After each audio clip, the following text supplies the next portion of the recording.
안녕하십니까. 저는 데일리NC의 정재인입니다. 지금부터 저희 기관에서 연구하고 있는 해안 매립 지역 자연상 유류 오염 지중정화 기술 개발에 대하여 설명드리겠습니다. 발표 순서입니다. 발표 순서는 연구기관 소개에서부터 향후 계획 및 기대 효과까지입니다. 연구기관 소개입니다. 데일리NC는 관계사 연계를 통한 토양, 폐기물, 재활용 등의 환경 분야 전반에 걸쳐서 사업을 수행하고 있습니다. 특히 토양 정화에 특화된 회사로서 경기도 여주와 전북 군산에 오염된 토양을 반입하여 처리할 수 있는 반입정화 시설을 보유하고 있습니다. 데일리NC의 지적재산권 보유 현황입니다. 오염 토양 정화 중 열적 처리 방법인 열탈착 장치에 대한 신기술 한 건과 물리화학적 토양 정화 방법의 토양 세척, 용매 추출 등의 기술, 생물학적 정화 방법인 미생물 정화법 등 환경 분야의 특허 22건을 보유하고 있습니다. 다음은 사업 실적입니다. 용산 정화 사업의 정화 설계, TKP 저유소, 반환 미군기지 1차 사업을 성공적으로 수행 완료하였으며 현재 반환 미군기지 2차 정화 사업을 수행 중에 있습니다. 또한 준설토, 사격장, 지중정화 등 가이아 프로젝트와 지중환경 프로젝트의 지속적인 환경기술 개발 참여를 통해 토양지하수 오염 정화 기술을 개발하고 있습니다. 연구과제 개요입니다. 과제명은 해안 매립 지역 자유상 유류 오염 지중 정화 기술 개발이며 실증 사업화 개별 과제입니다. 연구개발비는 3년간 총 10억이며 주관기관은 데이디엔씨, 위탁기관은 SG환경기술연구원입니다. 다음은 연구 필요성 및 목표입니다. 해안가에 위치한 유류 취급 시설은 대규모 산업단지로 대부분 매립을 통해 조성된 단지에 설치되어 있습니다. 이러한 시설들은 시간이 경과함에 따라 노후화가 진행되어 토양 지하수 오염이 발생되고 있습니다.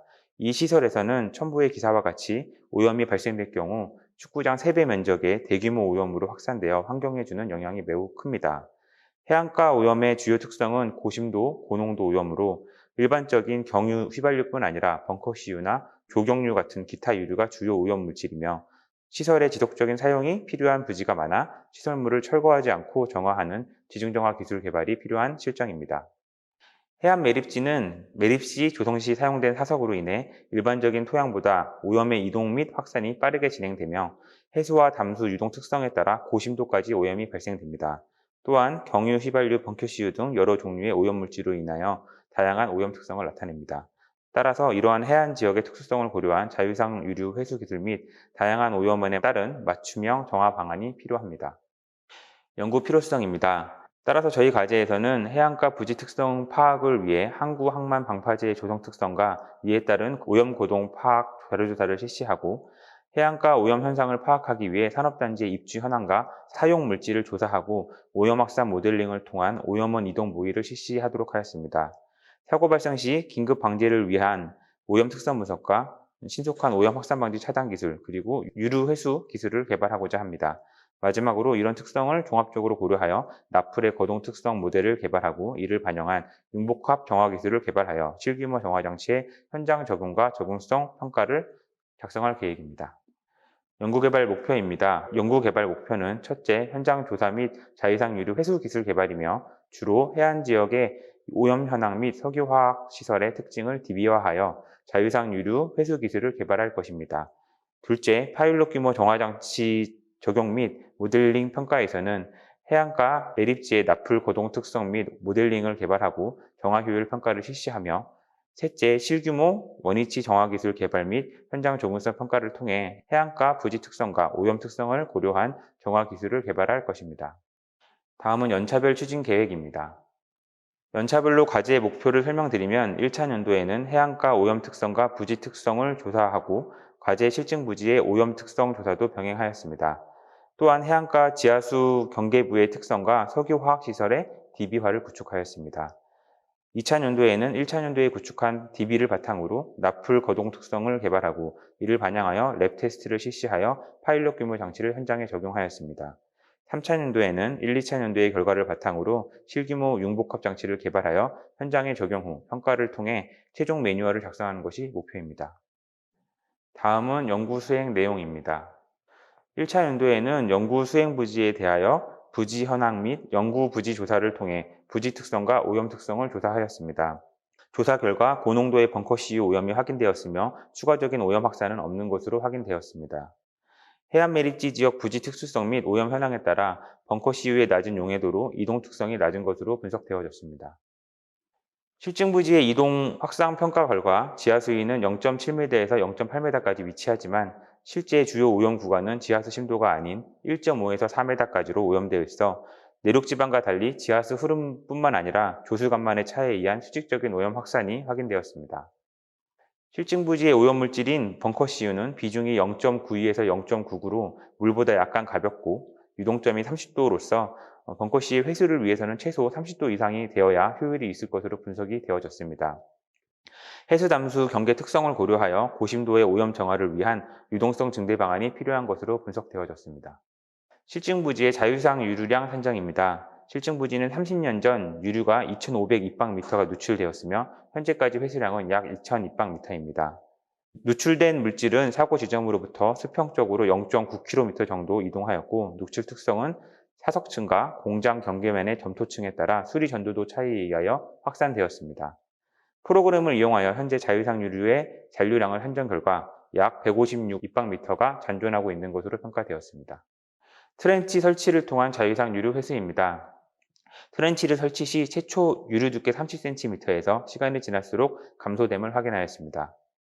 지속적인 제거 시 15일에서 30일 경과 후 유막 형태로 감소하는 것을 확인하였으며 트렌치 굴착이 가능하고 대규모 유류 회수가 필요한 지역은 트렌치 굴착이 유리한 것으로 평가되었습니다. 다음은 1차 연도 시작품이었던 관정형 자유상 유류 회수 장치입니다. 이 장치는 굴착이 불가능한 지역에 적용하였으며 유류 센서를 이용하여 자유상 유류만 선택적으로 제거가 가능하고 고점도 유류 물질을 추출할 수 있게끔 압력 탱크를 활용하여 제거할 수 있도록 개발하였습니다. 다음은 해안가 유류 취급시설 조사 결과입니다. 국내 해안 매립 지역 99개의 석유화학단지의 현황을 조사하였고 해안 이격거리, 시설 노후 연도, 저장 용량 등을 조사하여 오염 우려 우선순위를 선정하고 데이터베이스화하였습니다. 1위부터 20위까지의 분석 결과 서해 대산산업단지, 인천 서구 원창동, 남해 여수산업단지, 동해 울산 테크노파크 단지가 오염 우려가 높은 지역으로 분석되어졌습니다. 99개의 유류 취급 시설을 구글맵에 표기한 것입니다.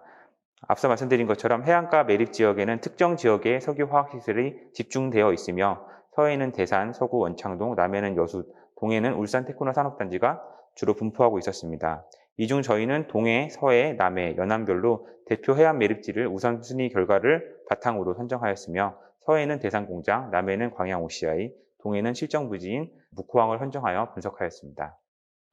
연안별 부지 특성입니다. 오염물질 물성, 조수위, 지하수위, 부지 특성 등에 따른 검토 결과 하부의 오염 분포 그래프와 같이 서해의 경우는 매립 범위가 큼에 따라 오염 확산의 해안적 특성보다는 내륙적 특성을 띠었고 남해의 경우는 해수 담수 경계면 특성에 따라 수직적 이동을 나타냈습니다. 실증 부지인 동해 묵호항의 경우 오염물질이 벙커CU로 점성이 높고 용해도가 낮은 이동성의 특성을 나타냈습니다. 해안가 유류오염 특성 및 모델링 수행 결과입니다. 연안별 대표 해안 매립 부지로 선정된 서해, 남해, 동해의 관측소 조사를 통한 지하수위 조입 DB 분석 및 기존 정밀조사 보고서 검토를 통해 모델링 수행에 필요한 인자를 확보하였습니다. 조수위 차와 노출 지역의 형태, 오염 물질을 입력하여 검토하였습니다. 남해와 서해의 모델링 결과입니다. 정류 상태의 지하수위 분포와 흐름을 모사하였으며 지하수 흐름은 조이도 차보다는 지층 구성과 수리 특성, 인위적 구조의 분포에 영향을 받았으며 전반적인 지하수 흐름은 공장 내부에서 외해로 수평적 이동 흐름을 나타냈습니다. 따라서 바다로의 오염 확산이 예상되어 차단 차수가 필요할 것으로 판단됩니다. 남해와 서해의 오염 확산 비교 자료를 사고 후 5년과 10년, 20년으로 비교 분석하였습니다. 남해는 해수 담수의 경계면에서 수직적 유동이 크게 나타났으며 서해에는 대규모 매립 부지로 실제 바다를 광범위하게 매립하여 공단으로 사용하였기 때문에 내륙 특성과 같은 오염 확산이 이루어졌습니다. 남해의 경우 바다 바로 인근의 오염 부지로 담수 해수의 경계가 뚜렷하게 보였으나 서해의 경우는 바다를 10m 이상 대규모로 매립하고 그 위에 공단을 형성하였기 때문에 내륙의 특성을 보이는 것으로 분석되었습니다. 동해 실증 부지의 모델링 모식도입니다. 셀블럭과 도로부, 공장 내부별 특징과 오염원, 조이 인자를 고려하여 모델을 실시하였습니다. 동해 실증 부지 모델 결과 해안 경계에서 15m까지 해수 영향 범위를 보였으며 해수 담수 경계면에서는 지표와 5m까지로 산정이 되어졌습니다. 오염 발생 20년 경과 후 수평적으로 43m까지 오염 확산을 확인하였으며 수직적으로는 5m까지 확산되는 것으로 모의되었습니다. 벙커 CU의 높은 점도와 낮은 용해도에도 불구하고 해수담수 경계층의 영향으로 수직 이동됨을 확인하였습니다. 다음은 토양세정 실내 실험 결과입니다. 실내 실험은 일반적으로 많이 사용되는 트윈 80과 증류수, 중진류 세정제인 VG2020을 활용하였습니다. 벙커 CU의 경우에는 물로는 처리가 어려우며 트윈 80보다는 고빗점계 유류의 세정제로 이용되는 VG2020이 적용하는 것이 적합한 것으로 확인되었습니다. 칼럼 실험 결과입니다. 칼럼 실험 결과 5포화 볼륨에서 파과점을 보였으며 60도 10포화 볼륨에서 80%의 정화 효율을 나타냈습니다. 박스 규모에서의 파일럿 실험입니다. 현장에서 3곱하기3m의 박스 규모에서 토양세정과 전기저항가열법의 다양한 설계 인자를 도출하였습니다. 전두체의 유무, 전국봉 배열, 전국봉의 구조와 재질, 전국봉의 영암 반경 및 사용 전력과 토양 온도의 상관성을 도출하여 실험을 다수 조건에서 실시하였습니다. 일반 토양의 경우 토양 궁극 내 수분이 사라지면서 전력 사용량이 감소하였고 오염 증가가 거의 발생하지 않았습니다. 하지만 대수층에 있는 것으로 모사한 실험에서는 온도가 4시간 정도 경과 후 전국봉 인근에서 100도씨까지 상승하였으며 전력 사용량은 온도 상승과 비례하였습니다. 구조의 경우는 육각 형태보다 삼각 형태가 안정적으로 온도가 유지되는 것을 확인하였으며 전국봉 간 거리는 1m 이내가 적합한 것으로 분석되어졌습니다. 다음은 현장 내 파일럿 실험 결과입니다.